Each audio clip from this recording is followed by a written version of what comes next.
Assalamualaikum warahmatullahi wabarakatuh.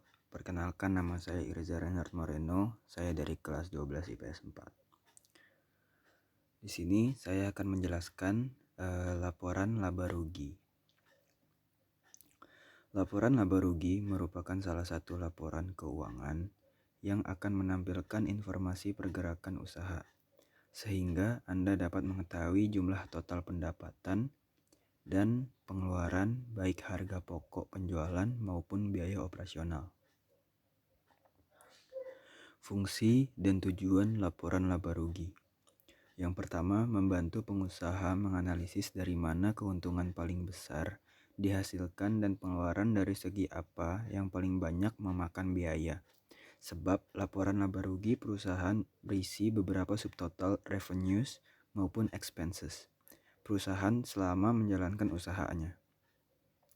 Yang kedua, menjadi alat bantu untuk mengukur dan menganalisa perkembangan perusahaan. Yang ketiga, menjadi patokan bagi perusahaan untuk mengembangkan usahanya apabila ingin meningkatkan keuntungan yang didapat.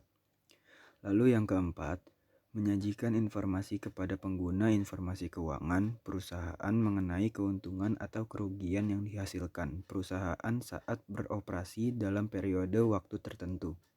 Periode sesuai dengan pelaporan.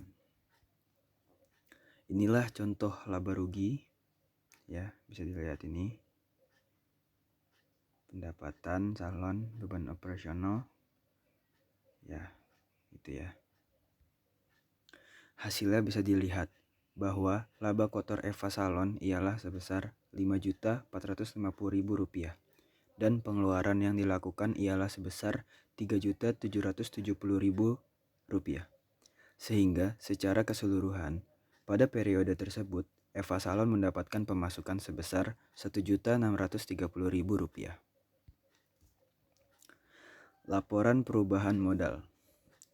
Laporan perubahan modal diperlukan untuk mengetahui maju mundurnya keadaan suatu perusahaan. Jika modal perusahaan bertambah berarti terdapat kemajuan. Begitu juga sebaliknya. Jika modal awal lebih besar daripada modal akhir, maka hal ini menunjukkan perusahaan mengalami kemunduran. Jadi, laporan perubahan modal ini menceritakan perubahan yang terjadi pada modal ekuitas pemilik perusahaan. Mengapa? Modal dapat mengalami perubahan bertambah atau berkurang. Perubahan ini disebabkan oleh hasil operasi perusahaan dalam suatu periode tertentu. Berikut contoh laporan perubahan modal dari kasus kita sebelumnya. Seperti tadi, Eva Salon. Inilah laporan perubahan modal ya, per 31 Desember ini. Ya, ini.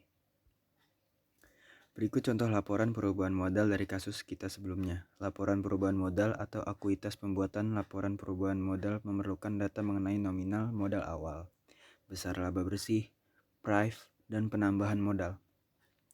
Prive adalah pengambilan uang yang dilakukan oleh pemilik. Neraca. Neraca adalah laporan keuangan yang menyajikan informasi mengenai posisi keuangan perusahaan pada tanggal tertentu. Neraca dapat disajikan dalam bentuk skontro maupun stafel. Pada kesempatan ini, saya akan menyajikan neraca Eva Salon dalam bentuk skontro. Contoh, seperti ini contohnya. Ya. Pada bentuk skontro dipisahkan antara aktiva atau modal dan pasiva atau kewajiban dan modalnya. Modal pemilik diambil dari laporan perubahan modal. Terima kasih. Sekian presentasi ekonomi dari saya. Terima kasih.